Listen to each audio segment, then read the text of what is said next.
Selamat malam untuk kamu yang mendengarkan ini. Mungkin hari ini terasa berat karena ada kalanya tekanan yang kita rasakan tidak selalu datang dari dunia luar, tapi dari rumah sendiri, dari keluarga, dari orang-orang yang seharusnya menjadi tempat kita bersandar. Kata-kata mereka melukai, kadang harapan mereka terasa seperti beban. Dan tanpa sadar kita mulai kehilangan arah, kehilangan diri sendiri. Namun dalam setiap badai selalu ada ruang kecil untuk menenangkan diri. Malam ini aku akan mengajakmu untuk masuk ke dalam ruang itu. Sebuah ruang yang diciptakan untuk kita belajar diam, merenung, dan memahami hidup dari sudut pandang yang lebih tenang, seperti yang diajarkan para filsuf Stoik ribuan tahun lalu. Ajaran Stoik tidak mengajarkan kita untuk menghindari rasa sakit, tapi untuk berdiri teguh di tengahnya, untuk tetap waras saat dunia berantakan, untuk memahami bahwa ketenangan bukan hadiah dari keadaan, tapi hasil dari penguasaan diri. Inilah 10 prinsip Stoik yang akan kita renungkan malam ini. Bukan sebagai sekedar nasihat lama, melainkan panduan yang akan menuntun kita menemukan kekuatan bahkan saat dunia tidak berpihak dalam hidup kita.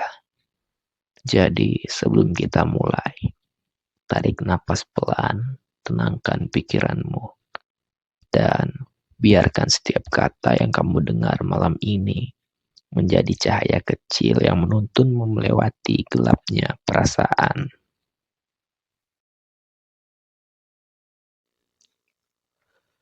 Prinsip pertama yang akan kita renungkan malam ini. Stoik memiliki prinsip agar kita mengendalikan apa yang bisa kita kendalikan. Dasar pemikiran dari Marcus Aurelius yang ditulis dalam Meditation. Kau nggak bakalan punya kendali atas dunia luar, tapi kamu akan selalu punya kendali atas pikiran, sikap, dan tindakanmu sendiri. Selain Marcus Aurelius, Epictetus juga pernah bilang, dan sekarang itu akan menjadi inti dari pelajaran Stoikisme, yaitu kita harus membedakan apa yang bisa dan apa yang tidak bisa kita kendalikan.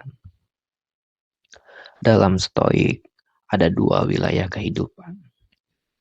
Wilayah yang bisa dikendalikan, berupa pikiran, reaksi, tindakan pribadi, nilai, dan keputusan pribadi. Kedua adalah wilayah yang tidak bisa kita kendalikan, yaitu opini orang lain, perilaku orang lain, cuaca, takdir, keberuntungan, ekonomi, hasil ujian, dan lain sebagainya. Kuncinya, kita tidak bisa mengontrol hasil, tapi bisa mengontrol proses. Sederhananya,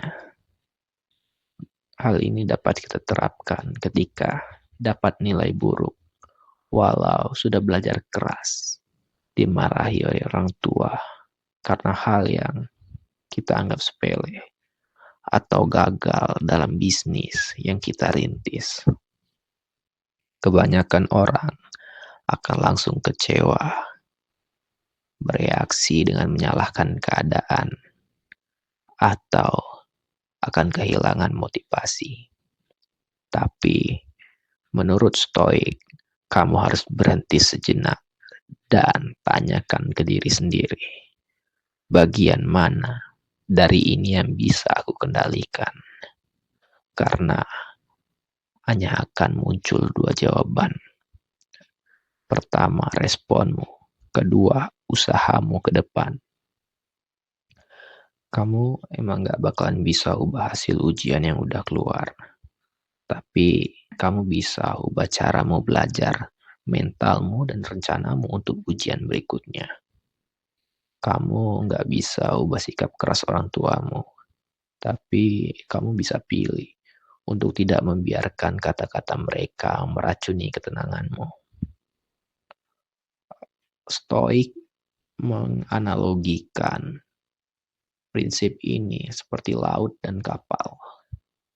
Bayangkan saja kamu hidup seperti kapal di tengah lautan.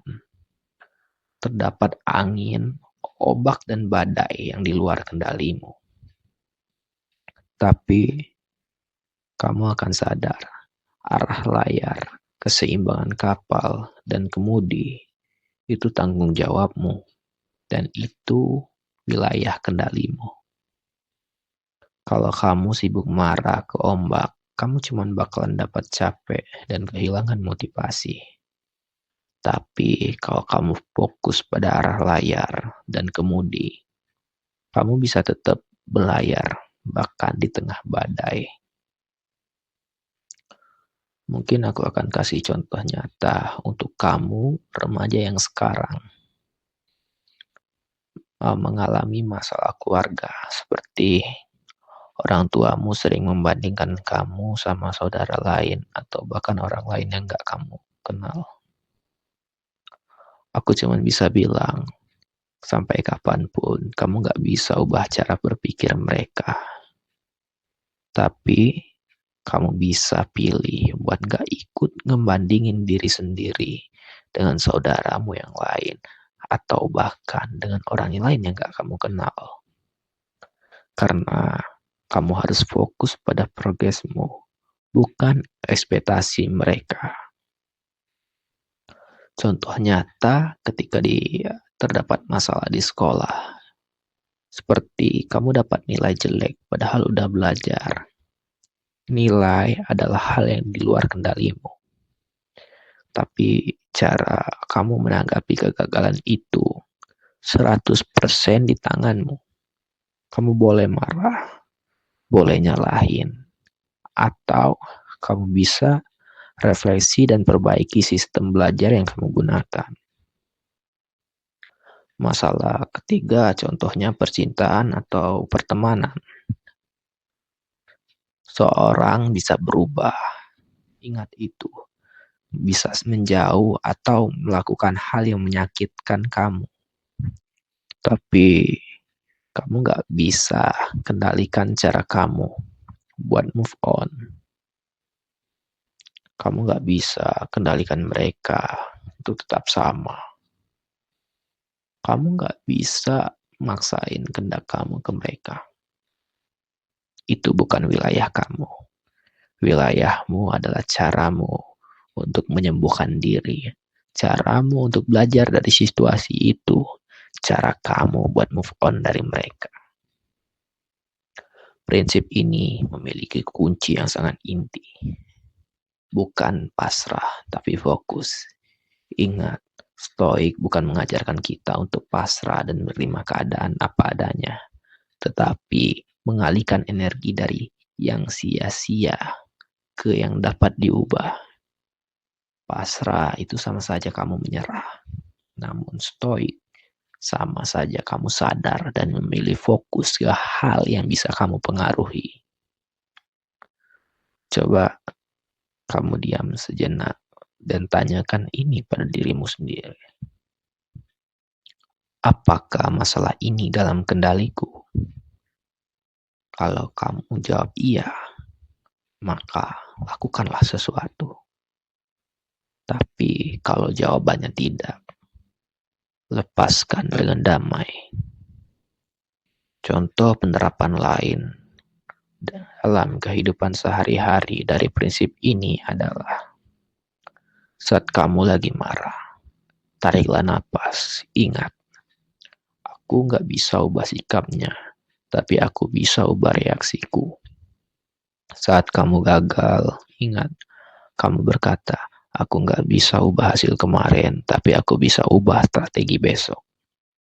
Saat kamu takut akan masa depan, kamu bisa mengatakan, aku nggak bisa tahu apa yang terjadi, tapi aku bisa siapkan diriku sebaik mungkin. Kesimpulan dari prinsip ini begitu sederhana, tapi revolusioner, di mana ketenangan datang bukan dari dunia yang tenang, tapi dari pikiran yang terlatih untuk tidak bereaksi secara sia-sia. Semakin kamu fokus ke hal yang bisa kamu kendalikan, semakin sedikit yang bisa mengganggu kedamaianmu.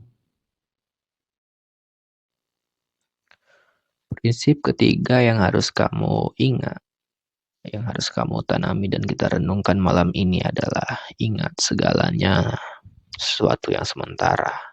Stoik selalu mengajarkan kita bahwa segala hal di dunia ini bersifat sementara. Situasi, pujian, hukuman, bahkan hidup itu sendiri. Marcus Aurelius sering mengingatkan pada kefanaan, melihat kejadian dari perspektif atau dari pandangan waktu mengurangi intensitasnya. Dengan sadar mengingatkan kita bahwa semua ini sementara, kita bisa menahan reaksi berlebihan dan menemukan tempat tenang di dalam diri. Beliau juga menuliskan dalam meditation, semua yang kamu rasakan sekarang, baik atau buruk, akan berlalu. Lihatlah itu seperti awan yang berlewat. Ingat, prinsip ini bekerja karena mengingat kefanaan akan mengurangi ruminasi atau cara berpikir terus-menerus tentang masalah. Dan juga dengan prinsip ini, itu akan memberikan jarak emosional sehingga keputusan yang kita ambil itu akan lebih rasional. Kemudian, ini juga akan membantu membangun resiliensi. Ya, kalau ini berlaku, aku bisa sampai dan aku bisa bertahan. Bagaimana cara kita menerapkan prinsip ini ketika terjadi pertengkaran dengan orang tua? Ya, sekarang memang terasa fatal, hidupku hancur, mereka nggak ngerti aku. Tapi itu hanyalah pandangan secara sementara. Ini momen intens, tapi bukan nasib seumur hidup. Esok atau sebulan lagi, emosi akan mereda. Kata-kata terluapkan dan hubungan bisa mulai membaik. Atau setidaknya bisa lebih mudah ditangani. Contoh lainnya, ya ketika nilai buruk, putus cinta, ada komentar toxic di medsos. Ingat, itu hanya sementara. Karena keesokan harinya pasti lebih baik dari ini. Ingat, jangan pernah salah kaprah dengan prinsip ini. Seperti, ya karena ini sementara, kamu anggap ini remeh. Jangan sampai itu terjadi. Dan juga jangan jadikan obsesif berpikir hal buruk terus-menerus. Lakukan saja secara singkat dan praktis. Kemudian, jangan sampai kamu menggunakan prinsip ini buat mengabaikan masalah. Ini bukan cara untuk lari. Ini cara untuk mengambil jarak supaya solusi bisa dipikirkan secara jernih.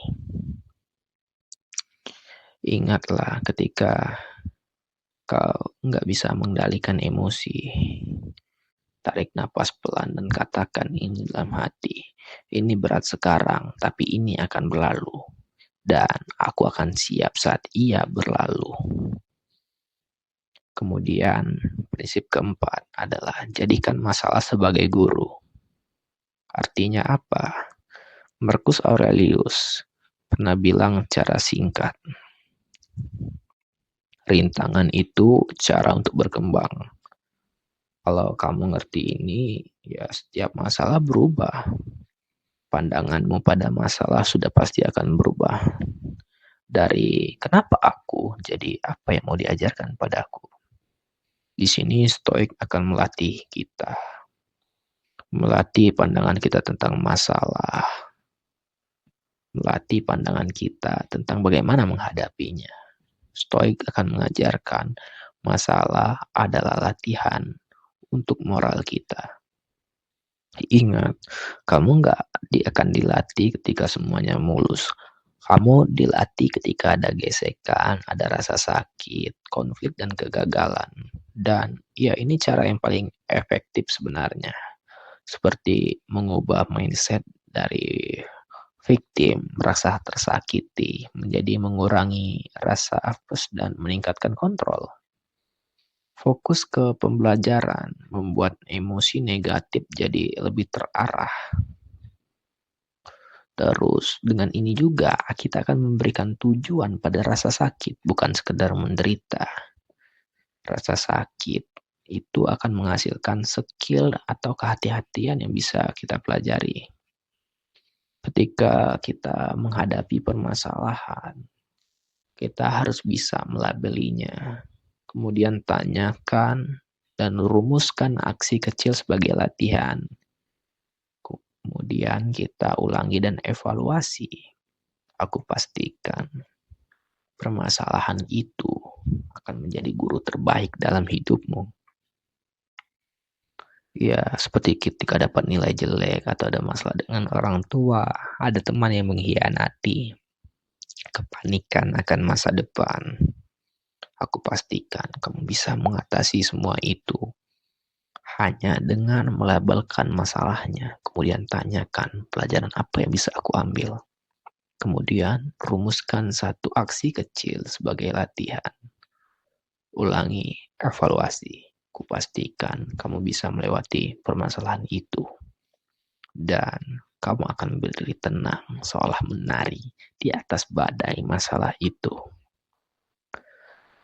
Dan hal mantra praktis ya mungkin bisa digunakan untukmu. Ketika masalah itu datang, kamu harus ingat masalah itu adalah guru terbaik. Aku murid yang gigih, bukan korban yang pasrah. Aku janji, aku bisa memperbaiki diri. Kemudian, prinsip stoik selanjutnya adalah fokus pada tindakan, bukan keluhan. Marcus Aurelius menuliskan dalam Meditation, jangan buang waktu untuk berdebat atau mengeluh tentang keadaan. Lakukan sesuatu yang baik, sekecil apapun itu. Stoik percaya, keluhan tidak mengubah realitas, hanya memperpanjang penderitaan. Tindakan sekecil apapun adalah bentuk kontrol dan martabat. Karena saat kamu bertindak, kamu mengambil kembali kendali dari tangan dunia. Ingat, keluhan itu fokus ke hal yang tidak bisa kamu kendalikan. Dan tindakan fokus ke hal yang bisa kamu kendalikan. Stoik mengajarkan kita untuk kita bisa mengendalikan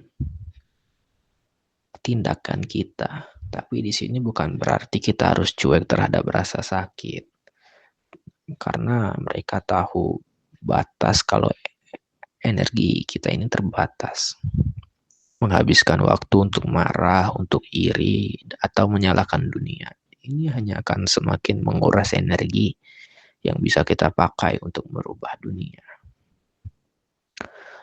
Caranya mungkin lebih praktis dari yang kamu kira.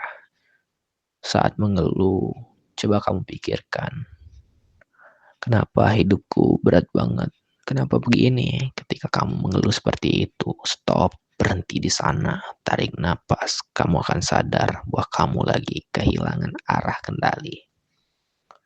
Ubah kalimat itu menjadi, contohnya dari aku capek banget kerja. Jadi apa satu hal kecil yang bisa bikin aku lebih siap menghadapi hari esok.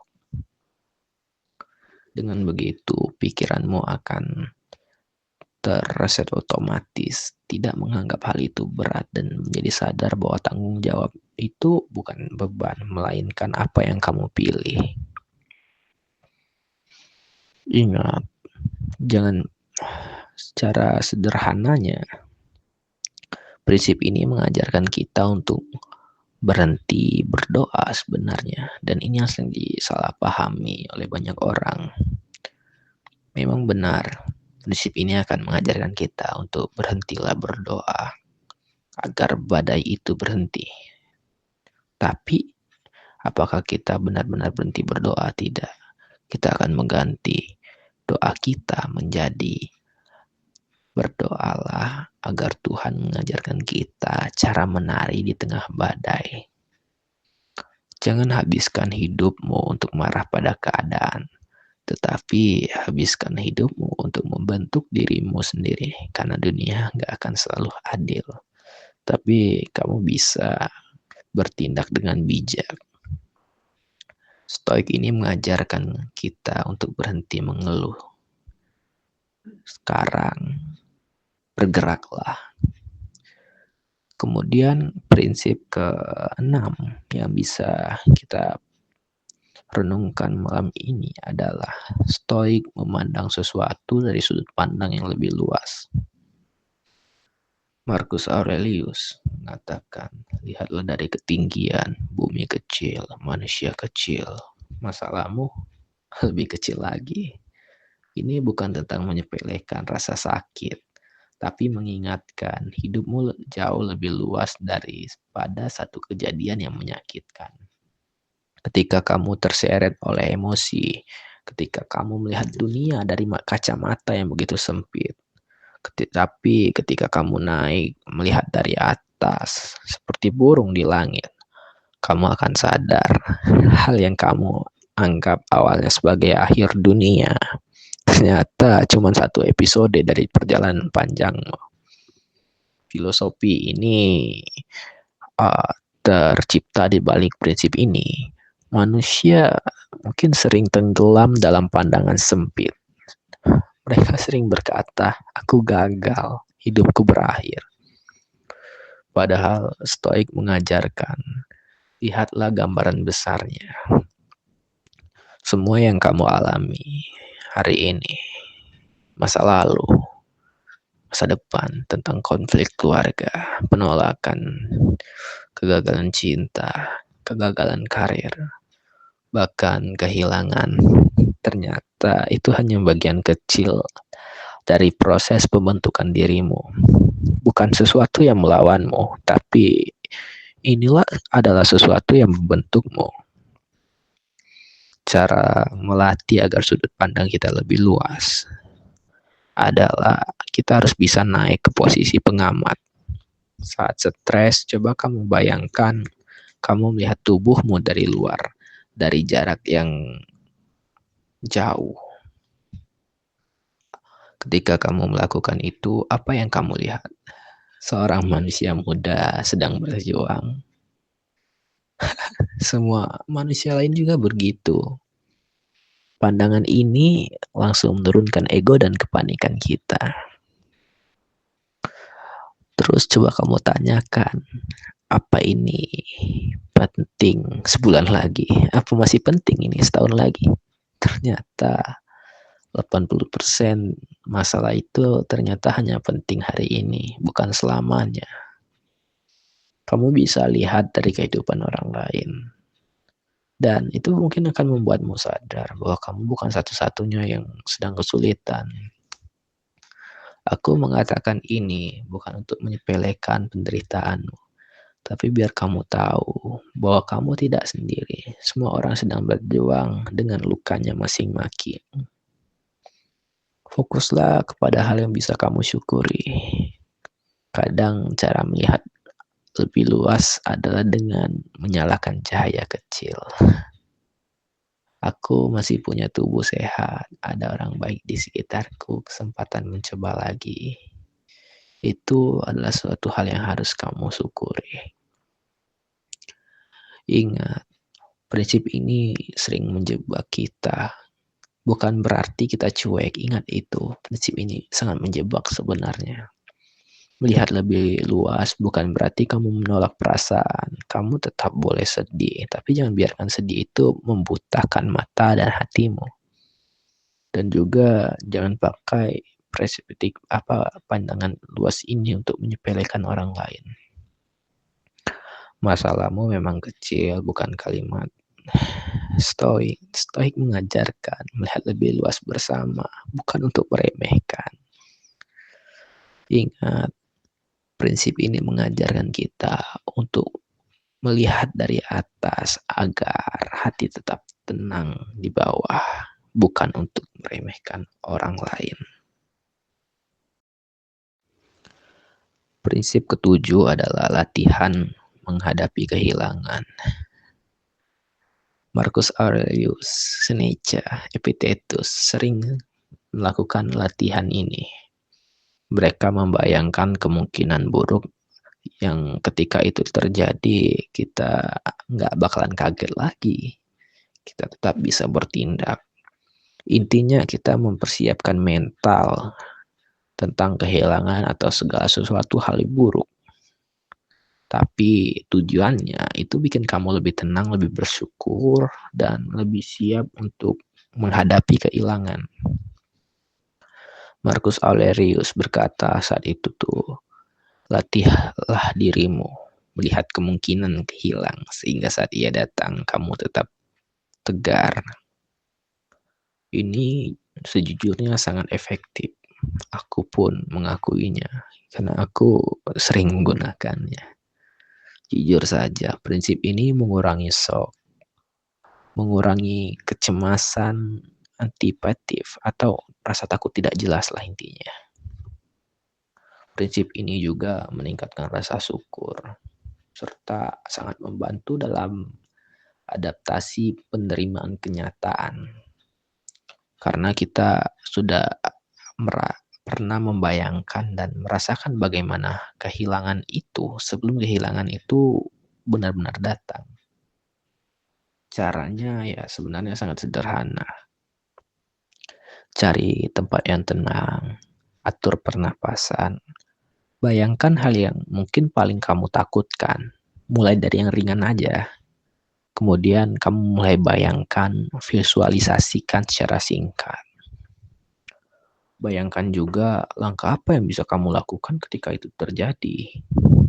Kemudian ketika perasaannya sudah dapat, bayangannya sudah dapat, akhirilah dengan afirmasi. Kalau ini terjadi, aku masih punya kemampuan untuk bertahan dan membangun kembali. Tapi ingat, jangan gunakan visualisasi ini untuk mengulang trauma berat. Kalau kamu ada riwayat trauma ya, sebaiknya kamu minta dukungan terapis karena sejujurnya ini sangat berbahaya bagi mentalmu. Dengan prinsip ini, kamu akan mulai lebih bersyukur terhadap apa yang kamu miliki hari ini. Karena kehilangan akan mengajarkan untuk lebih menghargai apa yang kamu miliki hari ini. Sehingga kamu nggak akan mengalami kehilangan. Dan ingat, prinsip ini sering menjebak. Karena apa? Ketika kamu memvisualisasikan tadi, tolong jangan sampai itu menjadi obsesif atau paranoid. Karena ini berfokus kepada kesiapan. Lakukan secara singkat, jangan berkepanjangan. Dan kamu juga harus membedakan antara persiapan dan mengundang petaka. Kita itu mempersiapkan mental dan bukan berharap kejadian buruk ini benar-benar terjadi. Dan ketika ada trauma berat atau pikiran bunuh diri, hentikan latihan ini. Kamu harus segera menghubungi orang-orang yang profesional atau layanan darurat lainnya. Jangan pernah sendiri ketika pikiran bunuh diri itu sudah dalam pikiranmu. Tolong kau ingat itu. Dan paling penting kamu harus empati terhadap diri sendiri ketika melakukan ini. Karena ini merupakan tanda kamu belajar bertahan secara sehat. Kemudian prinsip selanjutnya ke-8 yaitu kita harus menjaga pikiran dari polusi negatif. Dalam stoik, pikiran kita itu adalah taman. Ketika kita biarkan racun masuk, maka bunga-bunga di dalamnya pasti akan layu. Seperti yang Marcus Aurelius katakan, jika seorang diwarnai oleh warna pikirannya, artinya jiwa itu apapun yang kita pikirkan terus-menerus akan menjadi diri kita. Polusi pikiran ini sebenarnya bisa datang dari mana saja, seperti omongan buruk orang lain, berita negatif yang kita konsumsi setiap hari, media sosial yang penuh perbandingan, atau bahkan suara di kepala sendiri yang bilang aku nggak cukup baik. Stoik mengajarkan kita untuk menjadi penjaga gerbang kita sendiri, bukan menolak dunia, tapi dengan menyaring, memfiltrasi apa yang layak masuk ke dalam sana. Contohnya ya begini, kalau kamu buka media sosial, lihat temanmu sukses besar, pasti ada rasa iri, kecil hati, dan berpikir aku gagal. Di situ seorang stoik akan sadar dan berkata pada dirinya sendiri, pikiran ini bukan fakta, hanya reaksi. Lalu dia menggantinya dengan sesuatu yang lebih sehat. Aku juga punya waktuku sendiri. Atau ketika orang lain menjelek-jelekan kita dari belakang, alih-alih kita larut dalam emosi, cobalah untuk merenung dan bertanya, apakah kata-kata mereka benar? Kalau benar, aku belajar. Kalau tidak, kenapa aku biarkan racun itu masuk? Marcus Aurelius menulis, kebahagiaan hidupmu tergantung pada kualitas pikiranmu. Artinya apa? Kalau isi pikiranmu dengan syukur, tenang, dan niat baik, hidupmu perlahan akan memantulkan hal yang sama. Kalimat reflektif bukan bagian dari akhir naskah hidupmu. Kamu nggak bisa ngontrol apa yang dunia katakan, tapi kamu bisa memilih apa yang kamu dengarkan. Ingat, pikiranmu adalah rumahmu. Jangan biarkan siapapun masuk tanpa izinmu.